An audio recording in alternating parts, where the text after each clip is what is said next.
ያላለቀ ጉዞ ለሴቶች ሕይወት ጉዳት አልፎም አባጣና ጎርባጣ ሆኖ እያስቸገረ ያለውን እንቅፋት ሁሉ የማስወገድና የማቃናት ጉዞ ተገባደደ እንጂ አላለቀም። ያላለቀ ጉዞ ፖፕሌሽን ሚዲያ ሴንተር ኢትዮጵያ ከተባበሩት መንግስታት ስነ ህዝብ ፈንድ UNFP ጋር በመተባበር በፋና ሰላ FM 90.0 ዘወትር እሁድ ከ11 ሰዓት ተኩል እስከ 12 ሰዓት ይህንን ዝግጅት ያቀርባል። ያላለቀ ጉዞ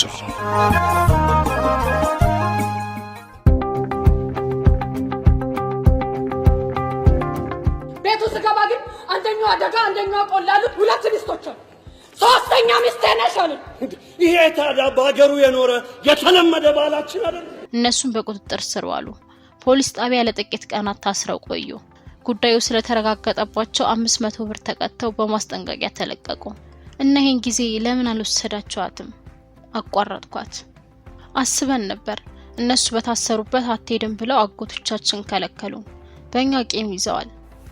ጤና ይስጥልን ውድ ያላለቀ ጉዞ አድማጮች እንደምን ከርማችኋል? የዛሬው ዝግጅታችን እንደተለመደው ከዝግጅታችን ውስጥ በተገኙ ድምጾች ተጀምሯል።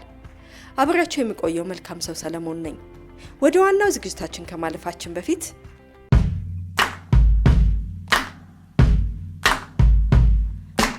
ግዛነት ተናሺ አውጪ ነፃነት ግዛነት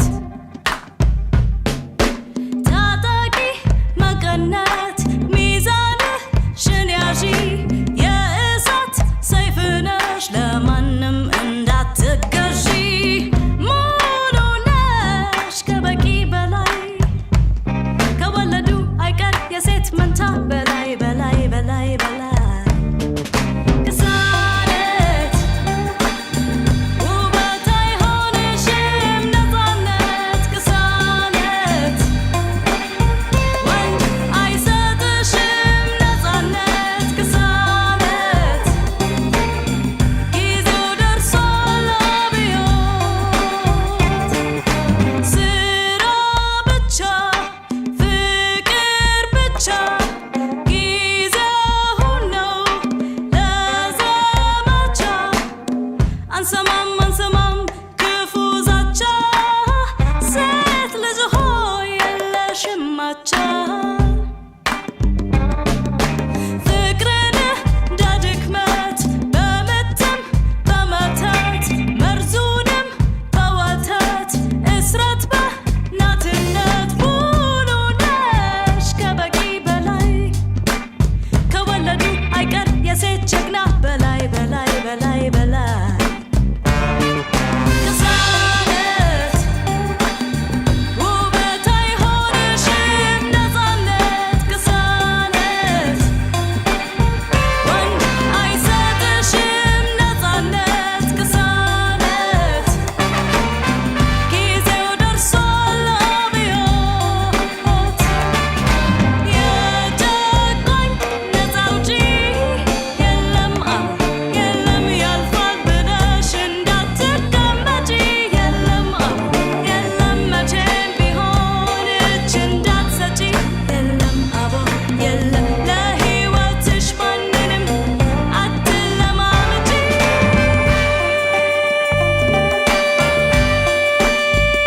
ግዛነት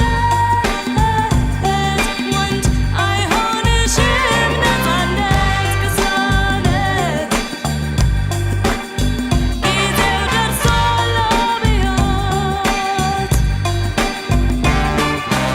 አብዮት ፈነዳ ሴት ልጅ ቆርጣ ወጣች ጥያቄ አይደለም የተፈጥሮ ግዳጅ ልዩ ነሽ ከበቂ በላይ በላይ በላይ ጀግና ነሽ ከበቂ በላይ በላይ በላይ ግዛነት ውበት አይሆንሽም ነፃነት ግዛነት ወንድ አይሰጥሽም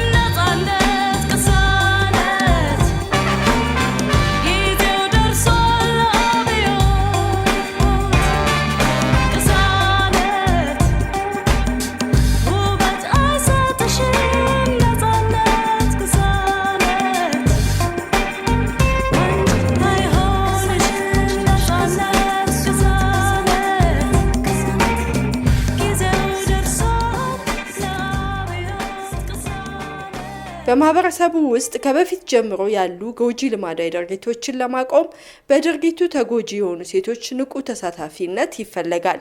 ጉዳቱ ያደረሰባቸውን ችግር የሚናገሩበት መድረክ መፍጠርም እንዲሁ። ሌሎች የተናገሩትን ድርጊቱን በድፍረት የሚቃወሙ ሴቶች ድምጽ ሲበዛ ሌሎችም ሊናገሩና በልጆቻቸውና በሌሎች ላይ እንዳይፈጸም ድምጽ ሊሆኑ ይችላሉ። አድማጮች ለዚህ ጉዳይ ጥሩ ምሳሌ የምትሆነን ከብዙ ዓመታት በፊት ማህበረሰቡ ሴቶችን በማይሰማበት፣ ሴቶች ከጓዳ ወጥተው አደባባይ በማይታዩበት በገጠር ውስጥ ተድራ የነበረችና ለመብቷና ለሌሎች ሴቶች መብት በሽማግሌዎች ፊት ተቃውሞዋን ያሰማች አንዲት ኢትዮጵያዊት ሴት ታሪክን ይዘንላችሁ ቀርበናል። ማን እንደሆነችና ታሪኳ ምን እንደሆነ ከዝግጅታችን እናዳምጣለን። እንደምትወዱት ተስፋለን። ውርዶቶ አቁን ይዛ ማን ይቻላት ማንስ ደፍሮ እጅ አንሳባት ወንዶች ምላስ ያሰረች መረቃቸው ሴቱን ሁሉ መረቃቸው ታሁንጌ የተተረ አለሁመ የተመ ለማህሞ የተመ ሽማህሞ የተመ ያጥሄበ የተመ ከናንተ ጋር ይሁን ይሰማ ድምጻቸው ይጣፍጥ ቃላቸው ይስመር ድካማቸው። ጊዜው ከዛሬ 150 ዓመት በፊት ቦታው ደግሞ በጉራጌ ሙር በተባለ ስፍራ ከዘመኑ እጅግ የራቀና እብድ ሊያስብል የሚችል እምቢተኝነት በአንዲት ሴት ተገለጸ። የቃቄ ወርደውት ቆንጆና ደፋር ለዓላማዋ ግንባሯን የምትሰጥ ሴት ነበረች። በፍቅርና በእንክብካቤ ከኖረችበት ከቤተሰቦቿ ቤት ተድራ ብትወጣም ባሏ በአገሩ የታወቀ ጀግናና ቆንጆ ቢሆንም ፍቅሩ ልቧን ቢያሸንፈውም ባሏ አጋዝ ፉርቼ ከአገሩ ወንዶች የተለየ ድርጊት ባይፈጽምም ቆራጧና ለመብቷ ሟች የሆነችው ወርደውት እምቢኛለች። አንቺ የህይወቴ ፀሐይ ነሽ። የኔ ፀሐይ አንተ ብቻ ነህ ፉርቼ። አንተ ግን ስንት ፀሐዮች አሉ። በዚች ምድር በህይወቴ አንድ ጀግና ወደድኩ። ነፍሴ ያንተ ናት ያዝ ብዬ ሰጠሁት። ቤቱ ስገባ ግን አንደኛው አደጋ አንደኛው ቆላሉት ሁለት ሚስቶች አሉ። ሶስተኛ ሚስቴ ነሽ አለኝ። ይሄ ታዲያ በሀገሩ የኖረ የተለመደ ባላችን አይደል? በእኔ አዲስ ሆነ። ልቤ የወደደውን ባሌ ያልኩትን ጀግና እንዴት በወረፋ አገኘው? የሁሉም እንደዚህ አባቴ ዳሞ ቃቄ በአንድ ሚስት ከአንድ አጀታሚና ጋር ብቻ ነው ጸንቶ የኖረ። ውርዶ ታዲያ ከሀገሬው ተለይቶ በእኔ ላይ ምን በደል ተገኘብኝ? ለእኔ ለቃቄ ውርዶት ከዚህ የበለጠ ሞት አለ?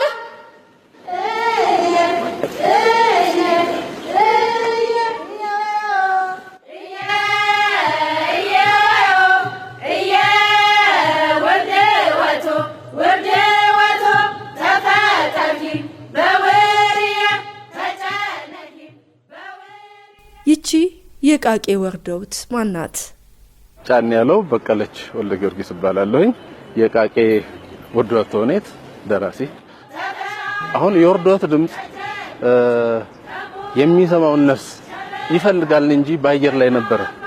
ከ155 ዓመት በፊት ጀምሮ ከዛ አካባቢ ውርዶት ከተነሳችበትና እነዛን የሚያስገርሙ ሐሳቦች ከዘመኗ በፊት እጅግ በፊት ቀድሞ መታሰቧ ውርዶት በጣም ያስገርመናል። አብሯት ያሉ አጋሮቿ እብድናት ተብላ አለመያዟ ያስገርማል። እሷን መረዳቷ። በተረፈ ውርዶትን ለማድመጥ መንፈሴን ስለከፈትኩኝ ውርዶትን በጥናትና ምርምርም ምናልባት 15 ዓመት በላይ በውርዶት ሐሳብ ውስጥ በጉራጌ ባህል ታሪክ እና ትውፊት ጥናትና ንባቦች ውስጥ ውይይቶች ስለነበርኩ ለውርዶት የቀረብኩ ነኝ ብዬ አስባለሁ።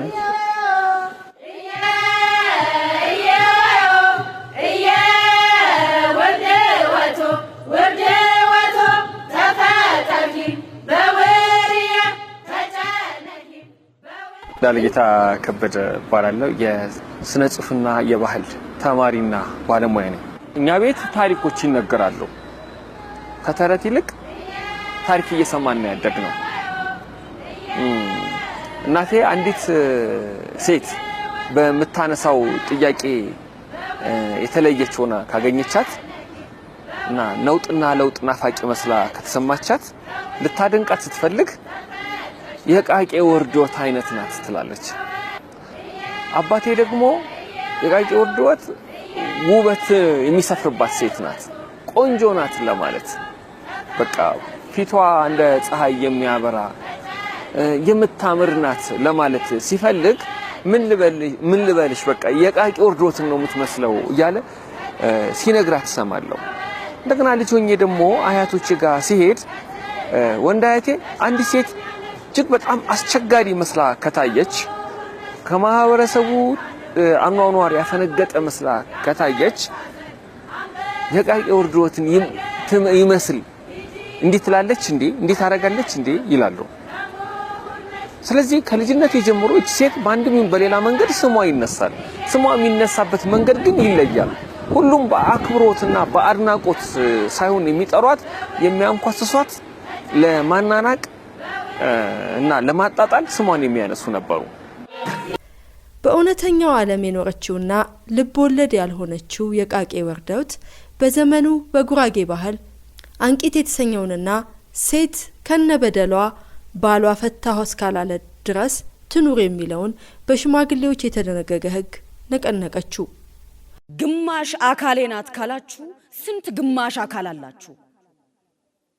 ግማሽ አካሌ ናት ካላችሁ አንድ አባወራ አንድ ሚስት ትብቃው።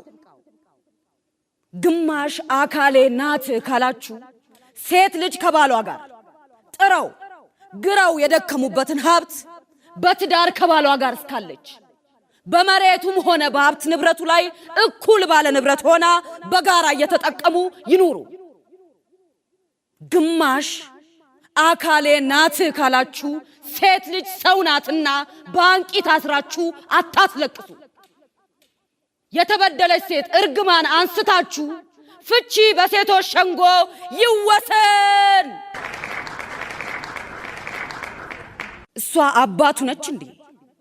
አምጣ ወልዳ ጡቷን አጥብታ ያሳደገችው ልጇ ላይ የምትጨክን እናት ፍቺ ይሰጠኝ ካለች የሚያስጨክን ግፍ ሲደርስባት ብቻ ነው። አሁንም ሴቶቹ ለኛ የላኩን መልእክት አንቂት ይነሳልን ነው። ወደ ታላቁ የጆካ ሸንጎ ተሰሚነት ያላቸውን ብዙ ሴቶችን ይዛ ሞገተቻቸው። ወርዶ አንቺ የምትይው ጥሎሹን ከስክሶ ያመጣት የገዛ ሚስቱ ፈትቻለሁ ስትለው የሱ ፍቃድ አይጠየቅም?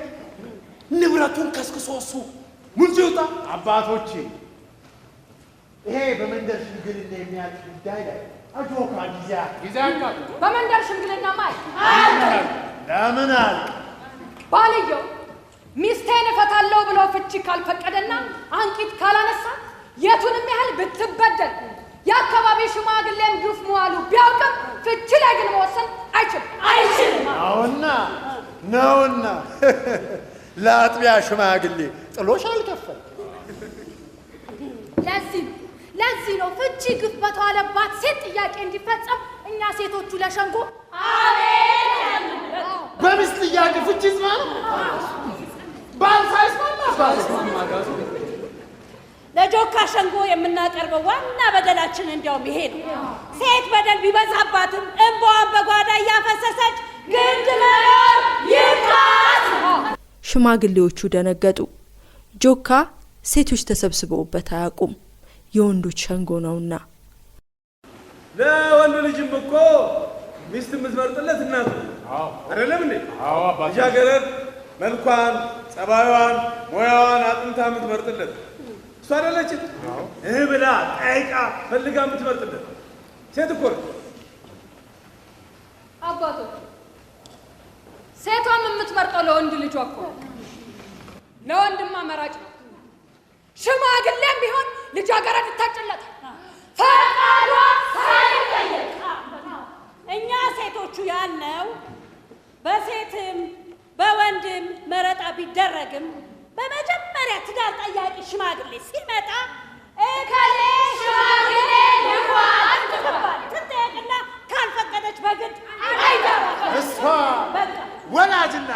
ወይስ ወላጅ አለ? ፈቃድ በሴቶቹ ብዛትና ባላቸው ተሰሚነት የተደናገጡት ሽማግሌዎች ለጊዜው እንወያይበት ብለው ቀጠሮ ሰጡ። ይህ በራሱ ትልቅ እርምጃ ነበር።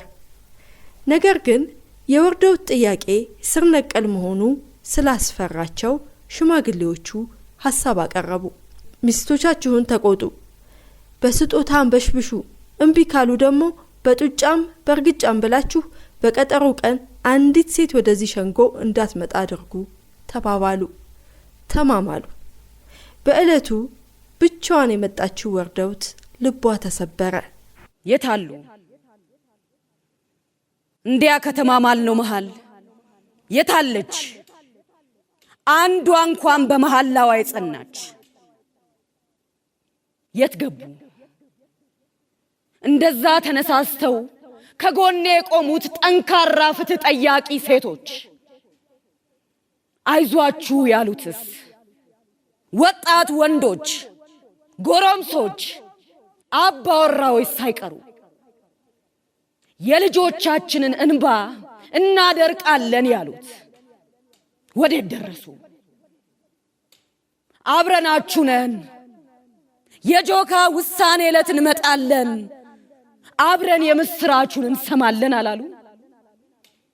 የት ገቡ? በወንዱ ላይ በርቻ አልልም፣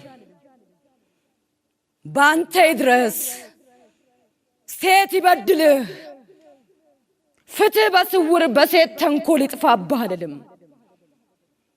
እርግማኔ ካፌ አይወጣ፣ ልቦናህን ይክፈትልህ። ነገር ግን ለራሴ ፍትህን እፈልጋለሁ፣ ሌሎቹ ባይመጡም የኔን ጥያቄ መልስ ስጡኝ አለች። ሽማግሌዎቹ አንድ ሴት መብት ተሰጣት አልተሰጣት አብዛኛዎቹ እስካልመጡ ድረስ ምን ችግር አለው አሉ። አንቂት ተነስቶልሻል፣ ነፃ ነሽ ተባለች። ከአሳሪው ሕግ ነፃ ወጣች። ይቺ ከ150 ዓመት በፊት በባህላዊቷ ኢትዮጵያ የኖረችው ሴት የቃቄ ወርዶት ናት። አሁንስ ስንቶቻችን በሰለጠነችው ኢትዮጵያ በዚህ ዘመን የምንኖር እኛ መብታችንን እንለምናለን ወይስ እንጠይቃለን?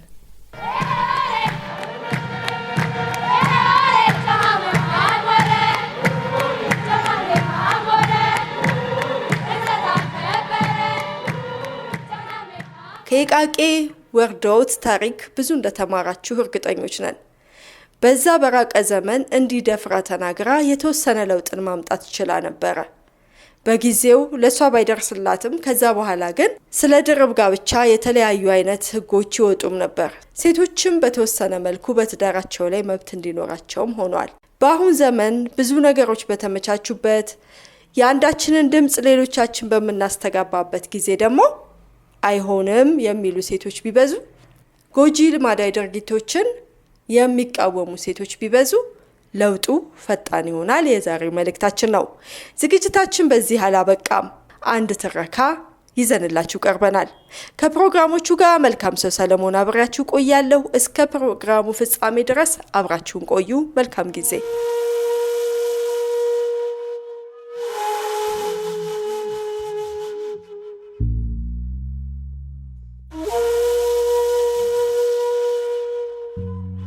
የደፈረሰ ተስፋ በእውነተኛ ታሪክ ላይ የተመሰረተ። ጸሐፊ ሰለሞን ታዬ፣ ተራኪ ሰሎሜ ስሙር። ውርስ የእውነተኛ ታሪኮች መድብል ከሚለው መጽሐፍ የተወሰደ።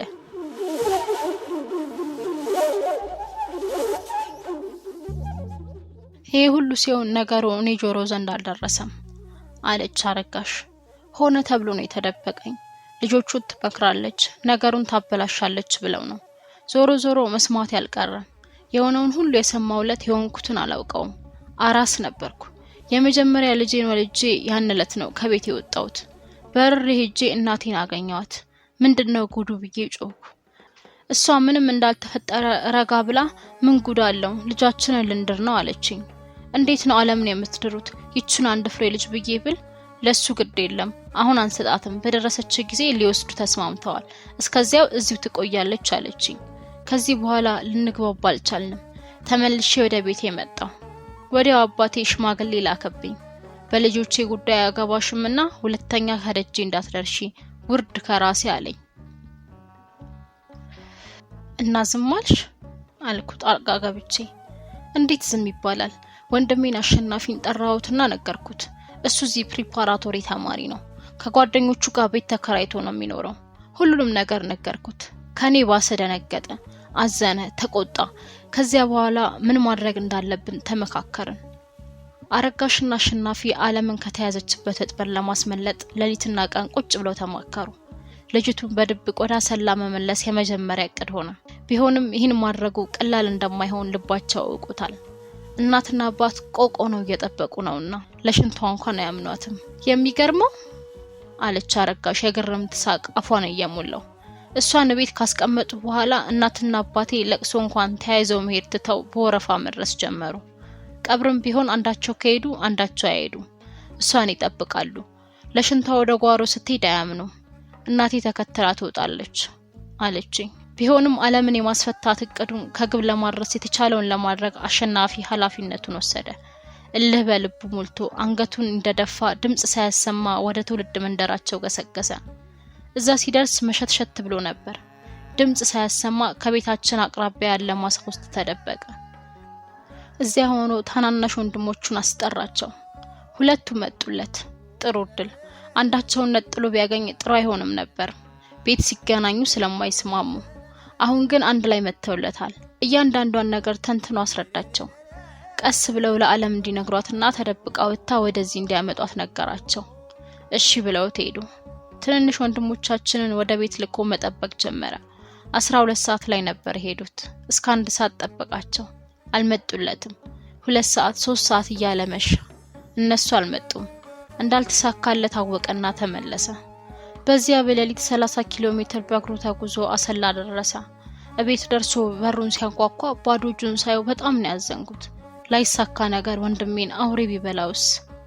ብላቁ ዝም አለች ይሄን ያህል ዋጋ ቢከፍልም ወጥመዱን መስበር አልቻልንም በማግስቱ ደግሞ ሌላ እቅድ አወጣን ወደ ህግ መሄድ ፖሊስ ጣቢያ ሄደን አቤት አለን ያለ እድሜ ጋብቻ ወንጀል ነው ይሄ ወንጀል ደግሞ እህታችን ላይ ተፈጽሟል ድረሱልን ብለን ጮኸን የአርሲ ዞን ፖሊስ መምሪያ ጆሮ አልነፈገንም ፖሊስ ተመደበልንና ወደ እናት አባታችን ቤት ሄድን እነሱም በቁጥጥር ስር ዋሉ ፖሊስ ጣቢያ ለጥቂት ቀናት ታስረው ቆዩ ጉዳዩ ስለተረጋገጠባቸው 500 ብር ተቀጥተው በማስጠንቀቂያ ተለቀቁ እነዚህን ጊዜ ለምን አልወሰዳቸዋትም አቋረጥኳት አስበን ነበር እነሱ በታሰሩበት አትሄድም ብለው አጎቶቻችን ከለከሉ በእኛ ቂም ይዘዋል ሲፈቱም በፖሊስ በኩል ጠይቀን ነበር ማስጠንቀቂያ ፈርመን እንዴት እንድራለን ስለዚህ ከኛ የምትለይበት ምክንያት የለም በሰው ቤት ከምትለፋ እዚሁ ትማራለች ብለው ድርቅ አሉ ፖሊሶቹ ማከላከሉን እኛም እውነት መሰለን አለች አረጋሽ ቀይ ስስ ከንፈሯን በቁጭት እያነከሰች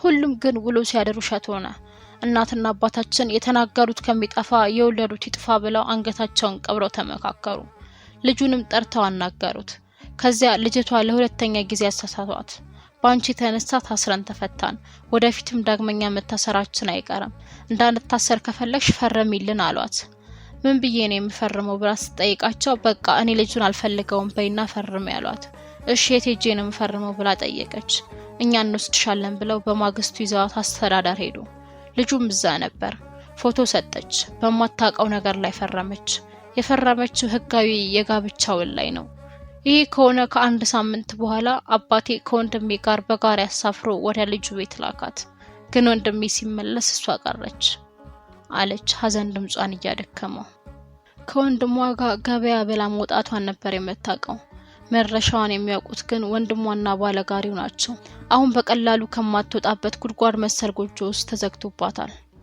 ጎጆ ልትቀልስ እዚህ ቤት ያሳለፈቻቸውን ቀናት ማስታወስ የምትፈልግ አትመስልም ጥቂት ቀናት የአመታት ህመም ተውላት አልፈዋል ልጅነቷም ጥጥ አርገው ገፍትረው ጥለዋታል ካቀረቀረችበት ቀና ስትል የእድሜ ካባዋን አፍርሳ ያጋመሰች ባልቴት መሰለች እስቲ በርታበይና የደረሰብሽን አጫውቺኝ አልኳት ዝም አለች እንባዋ ውስጥ የሚደመጡ ቃላት ያሉ ይመስል እነሱን ብቻ ፈሰሰቻቸው።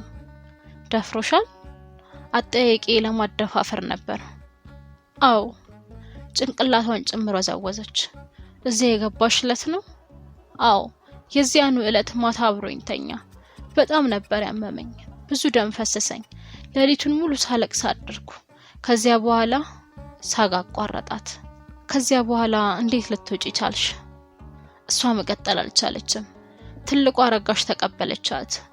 ይኸውልህ አሁንም ሰውየው ቤት መግባቷን የሰማነው ከቀናት በኋላ ነው። የሰማውለት ግን ጊዜ አላጠፋውም። አሁንም ከአሸናፊ ጋር ሆነን ወደ ፖሊስ ጣቢያ ሄደን እዚያ ገብተን አለቀስን። ፖሊስ ተሰጠንና ሄደን እዚያ ስንደርስ በአጋጣሚ ሰውየው ቤት አልነበረም። እሷን ይዘናት መጣን። እዚህ ከመጣናት በኋላ ሰውየው እንደገና በእኛ ላይ ክስ መሰረተ። እዚያ ወረዳ ፖሊስ ጣቢያን ይከሰሰን። የህግ ሚስቴንና 10,000 ብር ተዘርፌያለሁ ብሎን ይከሰሰን። ምስክሩ አባቴ ነው። ከወረዳ የታዘዙ ፖሊሶች እዚህ መጥተው እኔና አሸናፊን ይዘውን ሄዱ። የጋብቻ የምስክር ወረቀት እንዳለው የሚያየውት የዛን ዕለት ነው። ማንም በስነ ስርዓት ሲያናገረን ወደ ማረፊያ ቤት ግቡ አሉን። ታሰርን። እኔ አራስ ልጅ ይዣለሁ። ከነ ልጄ ነው የታሰርኩት። ነገሩ ገረመኝና በጉጉት ከዚያ አሳልኳት አረጋሽን። ቆይ ልነግርህ አይደለም አለችና ቀጠለች። በኋላ የወረዳውን የሴቶች ጉዳይ ኃላፊ ጥሩልኝ ብዬ ሰው ላኩ። መጡልኝ። በሳቸው ብርታት እኔ ልጄን ይዤ እንዳላድር ተደረገ። አሸናፊ ይዘው ቀረ። እኔ አሰላ ተመለስኩና በማግስቱ ዞን ፖሊስ ጣቢያ ሄጄ አመለከትኩ። እነሱ ታሪኩን ሁሉ ያውቁታል። መጀመሪያ እናትና አባቴን ማስጠንቀቂያ ያስፈረሙ እነሱ ናቸው። በኋላም ልጅቷን ከሰውየው ቤት ያወጡልን እነሱ ናቸው። ስለዚህ ወደ ወረዳ ስልክ ደውለው ወንድሜ እንዲፈታ አደረጉ። በእርግጥ በብዙ ጭቅጭቅ ነው የተፈታው። ከዚህ ሁሉ በኋላም ዛሬም ስጋት ውስጥ ነን። እንደምታዩት ልጅቷ በጣም ተጎድታለች። ጭንቅላቷም ጥሩ አይደለም። ማህፀኗ አካባቢ ህመም ይሰማታል። አልፎ አልፎ ይደማል። እድሏ እንዲህ መሆኑ ያሳዝነኛል። በዚህ ላይ ለወንድሜ ቀለብ መላክ አቋርጠዋል። ይሄው ስንት ወሩ ምንም አላኩለትም። እሱንም እሷንም ተሸክም ያለሁት እኔው ነኝ። እኔ ራሴ ገቢ የለኝም። በባለቤቴ ገቢ ነው የምተዳደረው። በዚህ ኑሮ ተጨማሪ ሰው ከባድ ነው። ግን ምን ላድርግ? አልጥላቸው።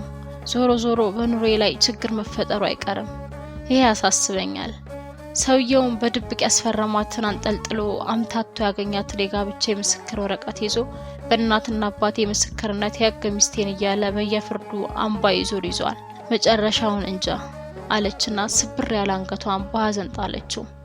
እኔም ነገሩ እንዳሳዘነኝ ከናረጋሽ ጋር የነበረኝን ቆይታ አጠናቅቄ ተሰናበትኳቸው።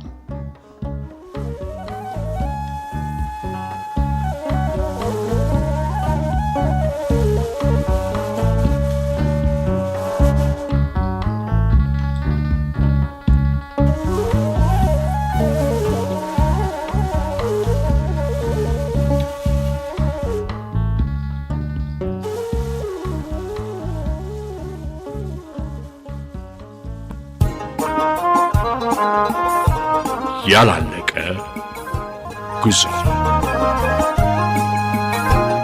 ለሴቶች ሕይወት ጉዳት አልፎም አባጣና ጎርባጣ ሆኖ እያስቸገረ ያለውን እንቅፋት ሁሉ የማስወገድና የማቃናት ጉዞ ተገባደደ እንጂ አላለቀም። ያላለቀ ጉዞ ፖፕሌሽን ሚዲያ ሴንተር ኢትዮጵያ ከተባበሩት መንግስታት ስነ ህዝብ ፈንድ UNFP ጋር በመተባበር ፋና ሰላ FM 90.0 ዘወትር እሁድ ከ11 ሰዓት ተኩል እስከ 12 ሰዓት ይህንን ዝግጅት ያቀርባል። ያላለቀ ጉዞ